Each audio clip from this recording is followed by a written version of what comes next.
வாழ்க நலத்துடன். இன்னைக்கான விடுகதை என்னன்னு பார்த்தீங்கன்னா, கால் இல்லாத பந்தல் பார்க்க பார்க்க வினோதம். அது என்ன? கண்டிப்பாக தெரிஞ்சுனா கமெண்ட் பாக்ஸ்ல சொல்லுங்கள். அதுக்கப்புறம் வந்து இன்னைக்கு காலையில் பார்த்தீங்கன்னா 2 இட்லி கொஞ்சமாக வந்து வீட்டில் வந்து வடை சுட்டீங்க. ஸோ 2 வடை, அதுக்கப்புறம் சட்னி சாம்பார் தாங்க.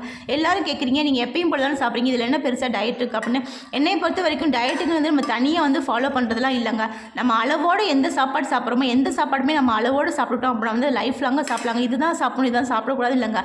முக்கால்வாசி வந்து ஜங்க் ஃப்ரூட்டு, கடலை சாப்பிட்றது, இதை மட்டும் கொஞ்சம் ஓரளவுக்கு அவாய்ட் பண்ணிவிட்டு, ஜங்க் ஃப்ரூட்டை வந்து அப்படி சுத்தமாக அவாய்ட் பண்ணிவிட்டு, கடையில் வந்து என்றைக்காவது ஒரு நாள் சாப்பிட்டுட்டு நம்ம வீட்டில் சாப்பாடவே வந்து அளவோடு நம்ம சாப்பிட்டோம்னாலே வந்து நம்ம உடம்பு வந்து ரொம்ப ஹெல்த்தியாக இருக்கும்னு என்னோட நம்பிக்கைங்க. ஸோ அதை தான் நான் உங்களுக்கும் சொல்கிறேன்.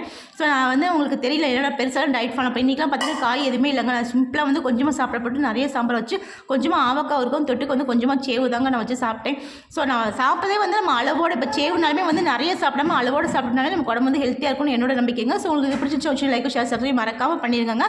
வாழ்க வளத்துடன்.